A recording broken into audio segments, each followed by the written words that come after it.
Itu adalah sebuah kebenaran. Matius 15. Najis dengan haram itu beda, Cak Kongkong. Jangan kau samakan. Najis beda. Sama kami tidak ada kata-kata najis. Lah, di dalam kitabmu itu tame. Tame itu najis. Matius 15 nomor 1 sampai nomor 20, ketika kemudian murid-murid Yesus makan tanpa cuci tangan. Inilah kalau agama cuman seruduk aja kayak babi. Makanya kau belajar, dalam agamamu itu tidak ada yang haram. Yang kau maksud tadi itu najis, tame.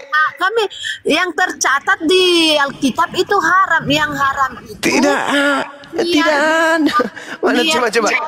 Ada yang haram. Contoh di Imamat 11 nomor 7 itu haram. Ulangan 4 itu haram. Betul. Tapi kalau dalam agama Kristen tak ada yang haram. Apa yang haram? Mana dalilnya? Kenapa kalian mati dan masuk ke dalam neraka? Karena kalian sudah menjadikan dunia ini surga kalian. Mau kubacakan dalilnya? Bagaimana kalian menganggap dunia ini surga? Galatia 5 nomor 1 nomor 2. Yesus Kristus telah memerdekakan kita dan memerdekakan dan membebaskan kita dari apa? Apa itu kuk? Beban. Beban apa? Penghambaan. Baca dalilmu tuh. Kamu itu adalah manusia-manusia yang sudah dimerdekakan dari beban penghambaan. Makanya kalian itu bukan lagi menghambakan diri kepada Tuhan, tapi merasa pewaris. Kalian itu menyetarakan diri kalian dengan Tuhan. Yang ingin menyetarakan dirinya dengan Tuhan itu cuma sibilisi.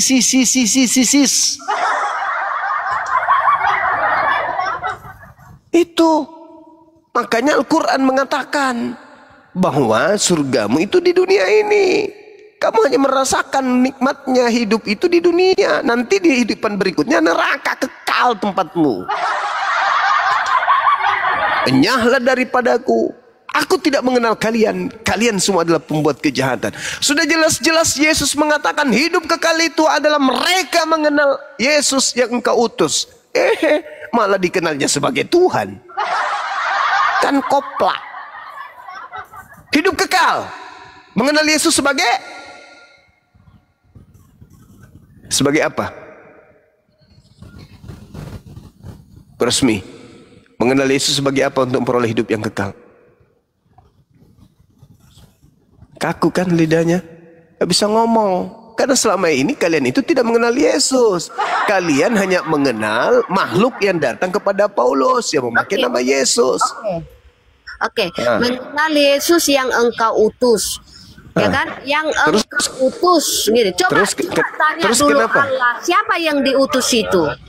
Terus kenapa kau Tuhan kan? Kalau dia hanya utusan. Siapa yang diutus itu?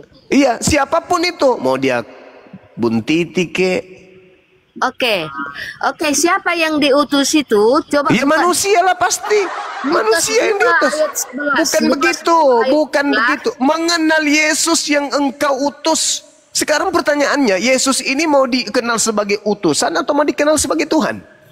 Bukan. Yang engkau utus. Sekarang pertanyaannya siapa yang diutus Allah yang itu? Yang diutus ini ya utusan. Iya, utusan dengan diutus itu namanya apa? Itu apa? Hanya penggunaan keawalan. Pandai-pandaian. Kamu ingin memperkaos ucapan Yesus. Kenapa? Siapa? Kamu ingin melantik makhluk Kristus yang datang kepada Paulus. Kamu ingin meninggikan derajat makhluk yang datang kepada Paulus itu dengan menjual nama Yesus. Udah selesai. Yesus yang mengatakan hidup kekal itu adalah mereka mengenal Yesus yang engkau utus. Dikenal sebagai apa? Utusan. Tapi kamu ingin enggak. Utusan yang dimaksud itu adalah karena kenapa demikian? Kamu ingin meninggikan derajat makhluk Kristus yang datang kepada Paulus dengan memakai nama Yesus. Utusan itu siapa? Utusan itu manusia. Manusia itu siapa namanya? Yesus. Ya, Yesus itu siapa? Manusia. Yesus itu siapa? Manusia utusan. Oke, kita buka dulu di Matius 1 ayat 26. Ya. Apa? Maria akan melahirkan namanya Yesus. Dia akan menyelamatkan umatnya. Dia menyelamatkan umatnya dengan cara umatnya mengakuinya sebagai utusan Tuhan atau sebagai Tuhan. Ayo, menyelamatkan umatnya Bani Israel dengan menerima Yesus sebagai Tuhan atau sebagai utusan Tuhan. Sederhana kok itu. Kan? Bani Israel umatnya Yesus, Bani Israel umatnya Yesus akan memperoleh keselamatan apabila Yesus mereka kenal sebagai utusan Tuhan atau sebagai Tuhan.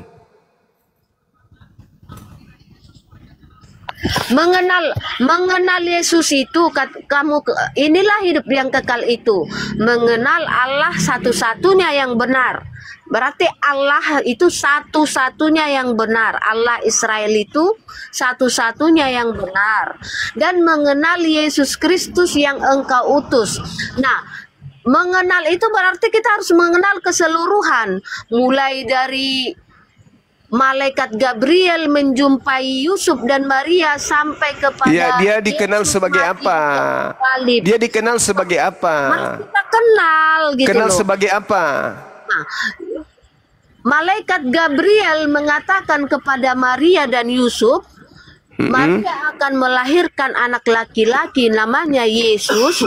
Ya udah, kita kenal itu, oke. Menyelamatkan umatnya. Iya betul. Dengan cara apa umatnya dengan cara apa diselamatkan umatnya? Dengan mengenal Yesus sebagai utusan Tuhan atau sebagai Tuhan? Kalau menyelamatkan umat manusia itu pastinya hanya Tuhan yang mampu. Oh, berarti Anda tidak mengenal Yesus. Berarti Anda tidak mengenalnya. Karena Yesus itu hanya ingin dikenal sebagai utusan Tuhan bagi Bani Israel. Inilah bukti bahwa yang Anda ingin usung di sini adalah Tuhan Kristusmu yang datang kepada Paulus. Kau ingin dia itu kau sembunyikan, kau ingin memaksakan anak Maria naik level, padahal sesungguhnya yang ingin kau jual itu adalah Kristus palsu yang datang kepada Paulus. Kamu memaksakan anak Maria dengan berbagai macam analogi, dengan berbagai macam asumsi, padahal Yesus anak Maria hanya ingin dikenal sebagai utusan Tuhan. Kamu meminjam namanya untuk mempromosikan Tuhan kau yang keluar dari tanah pada hari ketiga. Kau ingin mempromosikan Tuhanmu yang datang di Pulau Patmos yang di pahanya ada tato.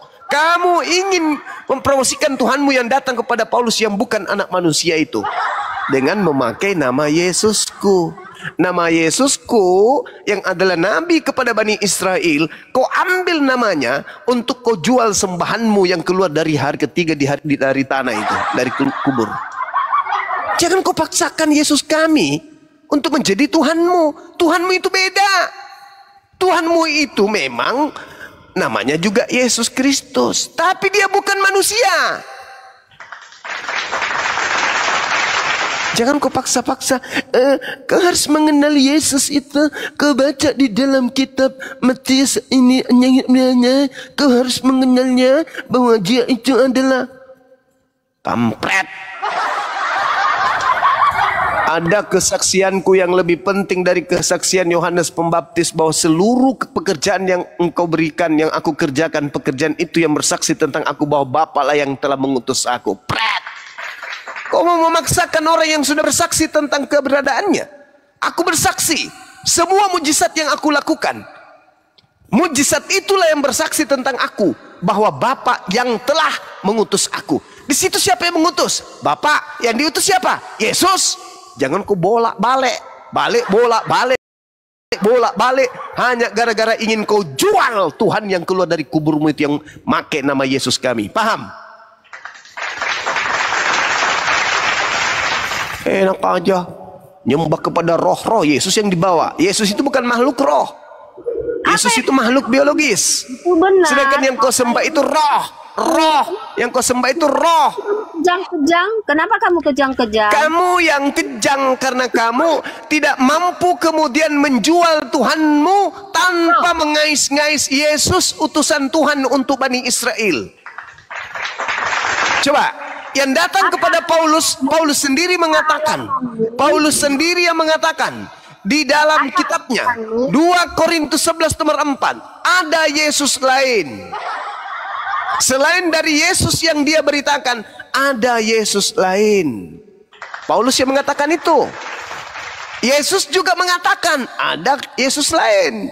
Jadi dua tokoh ini, Yesus Nabiullah yang datang kepada umatnya Bani Israel, mengatakan kepada Bani Israel agar waspada kepada penyesat yang memakai nama Yesus Kristus. Paulus juga mengklaim ada Yesus lain. Jadi ada dua Yesus, baik menurut Paulus maupun menurut Yesus yang asli. Kenapa saya katakan Yesus itu sebagai Yesusku? Karena Yesus yang datang kepada Bani Israel itu, kami mengenalnya sebagai Nabi dan Rasul untuk Bani Israel. Sedangkan Kristen ini bukan Bani Israel. Kristen bukan Bani Israel. Kristen ini kelompok di luar Bani Israel yang mengusung kemudian iblis dengan memakai nama Yesus. Kata Yesus, waspadalah kepada penyesat yang datang kepadamu dengan memakai namaku dan berkata, akulah Kristus. Hari ini kita menyaksikan orang-orang Kristen di luar kaumnya Yesus memakai nama Yesus, dan ternyata mereka adalah penyesat. Makanya Kristen itu mati karena dosa. Makanya Kristen diusir oleh Yesus. Buktinya Anda mengatakan Yesus yang mendatangi Paulus itu palsu. Buktinya apa?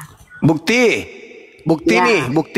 Kata Yesus ketika ditanya oleh muridnya, apa tanda kedatanganmu? Kata Yesus, tanda kedatanganku anak manusia. Yang datang kepada Paulus bukan anak manusia. Galatia 1 nomor 1, aku menerima Injil, tapi bukan dari manusia, tapi dari Yesus Kristus. Sejak kapan Yesus berubah jadi bukan manusia? Silakan. Boleh dijawab. Silakan Anda berbohong. Lanjut. Oke. Jadi sewaktu Tuhan Yesus menjumpai Paulus, ya, itu bukan kedatangan Yesus yang kedua kali. Lalu kedatangan keberapa? Di situ Yesus berbicara kepada Paulus itu. Yeah. Bohong. Anda baca 1 Korintus 9 nomor 1. Anda baca. Bentar. Anda baca 1 Korintus 9 nomor 1. Apa kata Paulus? Aku melihat Yesus. Bukankah aku rasul? Bukankah aku ini bebas? Bukankah aku telah melihat Yesus, Tuhan Kristen? Paulus mengaku melihat Yesus. Kata siapa dia tidak melihat Yesus? Dia melihat, tapi bukan manusia. Lalu kalau bukan manusia apa? Kata Yesus, waspadalah kepada penyesat yang datang kepadamu memakai namaku. Berarti ada penyesat yang memakai namanya. Siapa itu penyesat? Iblis. Iblis ini manusia atau bukan? Bukan. Aku menerima Injil bukan dari manusia, tapi dari Yesus. Beda dong dengan Yesus kami. Yesus kami manusia, anak seorang perawan suci, datang membawa hikmat kenabian dan hikmat Injil kepada kaumnya Bani Israel saja. Sedangkan yang datang kepada Paulus itu ya memang juga ngaku Yesus sih. Aki ini Yesus loh. Nah, tengok nih, ini ada tato di pahaku. Padahal orang-orang pada saat itu orang Yahudi bukan menulis di paha, menulis di papan Inri. Raja orang Yahudi, ini di paha, beda dong. Ayo, kalau udah ketahuan ternyata pengikut setan, ya jangan sombong lah. Semakin Anda bertahan, semakin nyata, semakin nampak, semakin ketahuan siapa kalian ini. Mumpung masih ada kesempatan sebelum mati dalam dosa. Boleh saya jawab? Apa yang kamu jawab? Oke. Kita buka dulu Kisah Para Rasul 9. Nomor Siapa 22. Menjumpai Paulus itu. Siapa yang menjumpai Paulus itu? Iya. Siapa yang dijumpai? Makanya dengar Siapa? aku baca. Siapa? Makanya aku baca, Kata ya. Yesus penyesat. Ya makanya dengar dong aku baca. Ya silakan. Jawab. Silakan. Ya. Di sini kita baca mulai dari ayat 4 ya. Ia rebah ke tanah dan kedengaran olehnya suatu suara yang berkata kepadanya, Saulus, Saulus, mengapakah engkau menganiaya aku? Nah, jadi di sini kan mengapa engkau menganiaya aku? Kata Tuhan Yesus kepada si Paulus. Dari mana Anda tahu kalau itu Yesus? Loh, makanya kita baca mulai dari Iya, ayat. dari mana? Dari mana Anda tahu kalau itu Yesus? Dari mana? Nih, kita baca lanjut. Dari mana kalau itu Yesus? Ini jawabannya ada di bawah. Iya, dari mana Anda tahu kalau itu Yesus? Karena di sini aku Yesus yang engkau Nah, sekarang menurut Yesus, penyesat itu datang memakai nama siapa? Makanya dengar, aku Ya, Yesus. enggak. Yesusnya mengatakan kepada muridnya, iblis itu datang memakai nama siapa?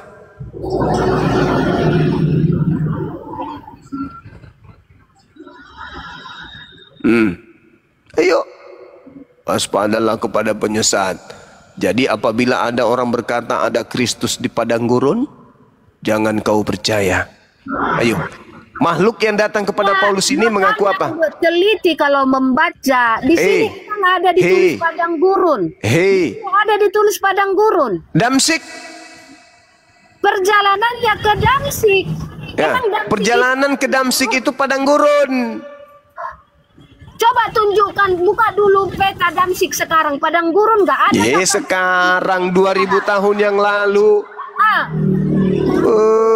Makanya baca yang benar. Saya coba di dalam kitab Raja-Raja itu jelas sekali dikatakan Damsik itu tadinya adalah padang gurun. Oke, bentar dulu Bang Juma, bentar dulu aku jelasin ya. Kasih waktu dong menjelaskan. Nah, Yesus yang asli mengatakan Yesus palsu itu ada di padang gurun. Berarti Yesus palsunya yang ada di padang gurun, ada di bilik, ada di goa. Nah, sekarang Paulus mengaku bertemu dengan Yesus di mana? Ya, makanya bentar dong. Jadi di sini yang di Damsik bukan Yesus tetapi Saulus. Kalau Yesus di yang sini datang kepadanya, itu loh, yang datang kepadanya. Paulus bersaksi bertemu dengan Kristus di mana? Pertanyaannya, dari mana Paulus tahu kalau itu Yesus? Oh, dia mengaku Kristus. Kan Yesusnya berkata, waspadalah kepada penyesat yang datang kepadamu memakai namaku. Mereka akan menyesatkan banyak orang. Jangan kamu percaya. Kan begitu.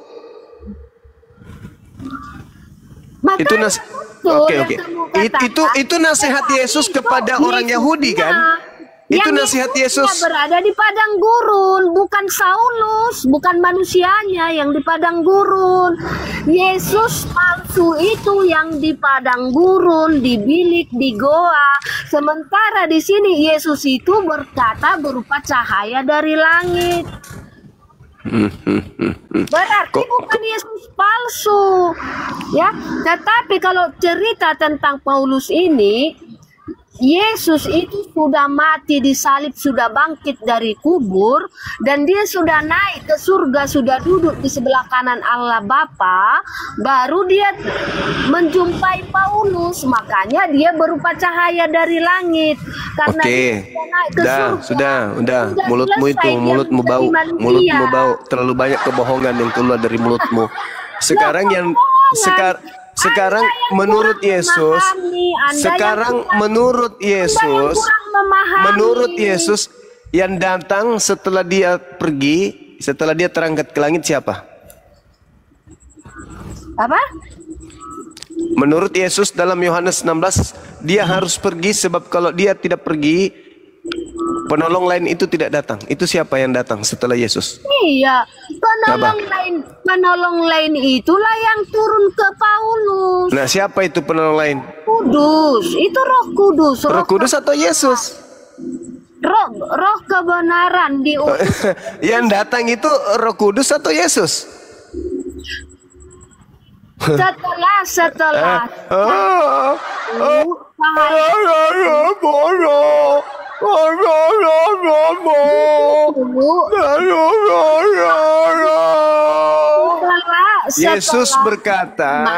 Yesus berkata, aku memang harus pergi. Sebab kalau aku tidak pergi, roh kebenaran itu tidak akan datang.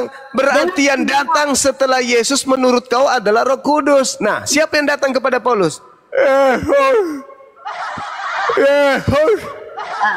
Lu katanya yang datang Roh Kudus. Kok yang datang Yesus? Pembohong, penipu, penyesat. Kata Yesus, yang datang setelah aku itu adalah Roh kebenaran, penghibur lain, bukan aku. Ternyata yang datang kepada Paulus ngaku Yesus. Kopla. Bunda Mila, assalamualaikum warahmatullahi wabarakatuh. Karena begini Juma, begitu banyak Islam nanti masuk neraka kamu buat. Ya. Mulutmu bau, terlalu banyak kebohongan. Terlalu banyak kebohongan yang keluar dari mulutmu. Iblis tua, ular naga tua. Terlalu banyak kebohongan dan kebodohan yang kupelihara itu terlalu kental di otak kau itu. Menurut Yesus, saya ulang lagi. Menurut Yesus, yang datang setelah dia penyesat lain, penolong lain atau Yesus? Dasar pemakan babi, otak nggak berfungsi. Kau tertawa dalam kesesatanmu, itu hakmu. Tapi cobalah sedikit kau waras berdiskusi, itu waras. Pakai otakmu. Coba kau pakai otak. Menurut Yesus, yang datang setelah dia terangkat ke langit, penolong lain atau Yesus? Yesus itu kan menjumpai Paulus berupa cahaya. Pertanyaan saya, yang datang setelah Yesus terangkat menurut Yesus, yang masuk penolong lain atau Yesus?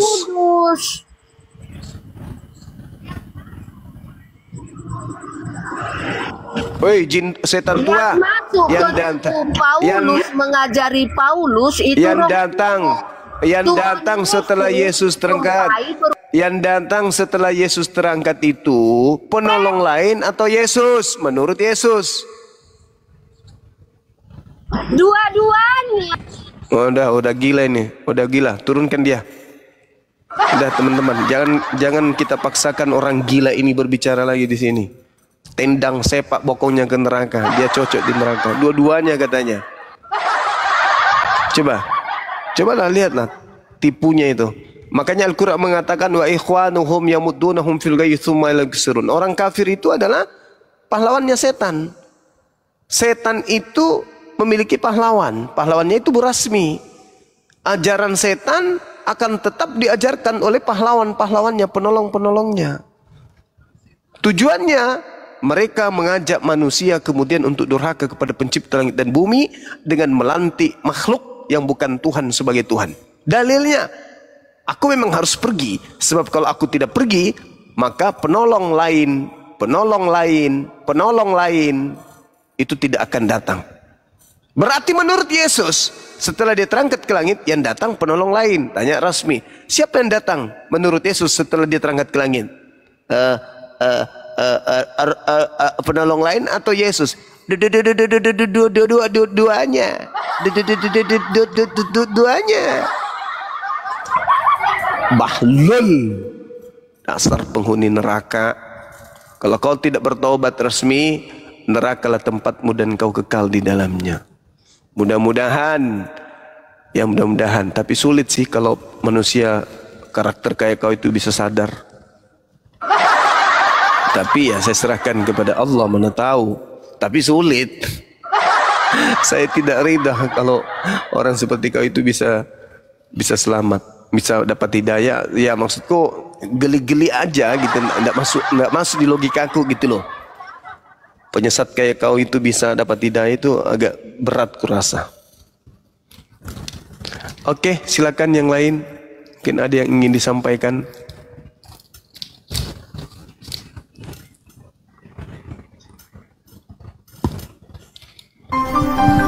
Campur kopi dulu dengan Masako, teman-teman. Lanjut.